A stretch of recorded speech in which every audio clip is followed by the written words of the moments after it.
The Department of Information and Communications Technology, or DICT, has informed the public that the mandatory registration of SIM cards will end on April 26, 2023.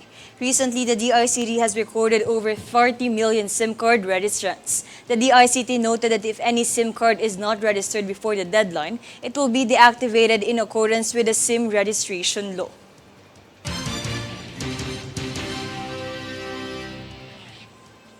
Meanwhile, the Pag-ibig Fund Board of Trustees formally authorized postponing the agency's contribution increase this year as a result of the ongoing recovery of both employees and business owners from the pandemic.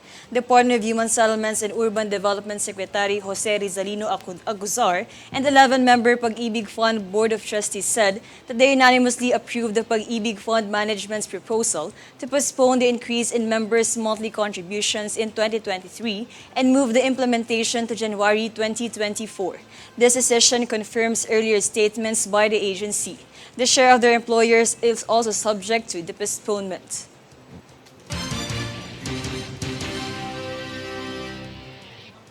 On a separate story, President Ferdinand Marcos Jr. supports a bill granting value-added tax or VAT refund for outbound tourists, which the House of Representatives approved on third and final reading.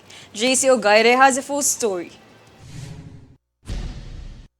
House Bill 7292, or an act creating a VAT refund mechanism for non-resident tourists, earned 304 yes votes, 4 no votes, and 0 abstention. Under the proposed measures, tourists will be eligible for a VAT refund on goods purchased from accredited retailers in the Philippines as long as goods are taken out of the country within 60 days from the date of purchase and the value of good purchase per transaction amounts to at least 3,000 pesos. Meanwhile, upon the recommendation of the Secretary of Tourism and the Commissioner of Internal Revenue, the bill also gives the Secretary of Finance the authority to modify the 3,000 threshold. This adjustment will take into account factors such as the cost of processing refunds, the consumer price index, and other market conditions. For Golden Nation Network, this is JC Ogaire.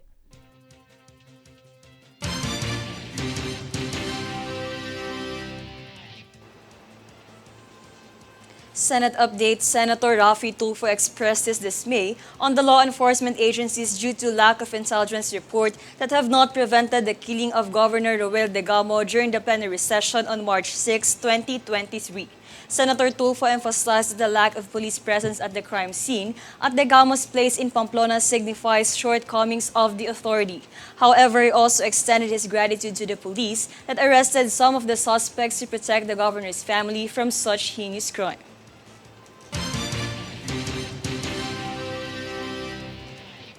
In other events, as the country celebrates National Women's Month, Senator Cynthia Villar advocates for the empowerment of women, ending gender bias, and promoting equality within the community. The senator also emphasized that the economy thrives even more when women are employed. Daniza Lopez has the full report. Senator Cynthia Villar pointed out that the Philippines has a significant female population and their involvement and contribution to the nation's growth would lead to a positive effect on the economy.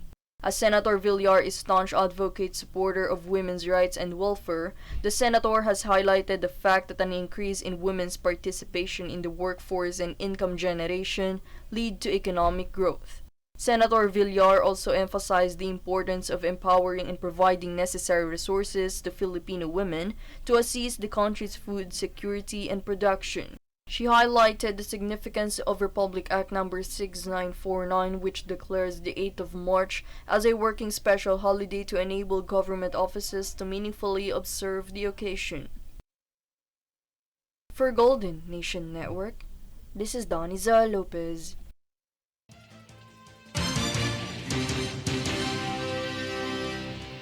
For Lower House update, the House of Representatives approved a resolution calling for a constitutional convention or CONCON on final reading that would propose amendments to the Constitution. The resolution notes that a constitutional convention would be the most transparent, exhaustive, democratic, and at least divisive means of implementing constitutional reforms. The House suggested a hybrid assembly with both elected and appointed members. The election and appointment of delegates would coincide with the October 30, 2023 Barangay and Sangguniang Kabataan votes.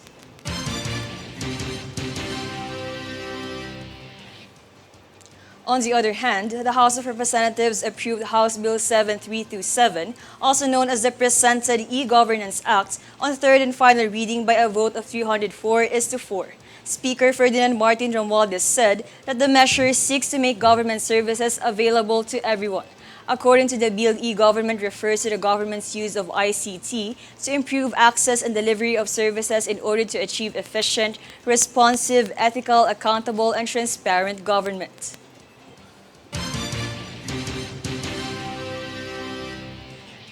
In other news, to address the impact of the current transport strike on commuters, the Department of Transportation, or DOTR, has announced that railway lines are ready to extend their operations. DOTR Undersecretary for Railways Cesar Chavez has reported that the Philippine National Railways has expanded its fleet of train sets and is now able to offer 60 total trips, up from 46 in August 2022.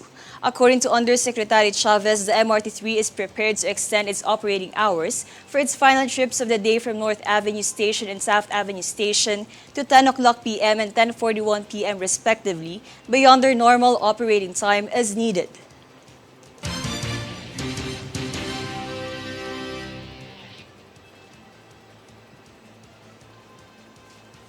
Up next, a news force. Chief Justice Jesmundo discusses strategic plan for judicial innovation 2022 to 2027.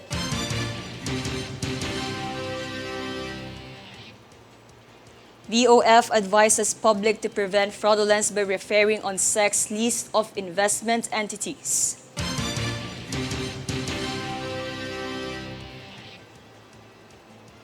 NDRRMC recognizes Philippine humanitarian team to quake-hit Turkey.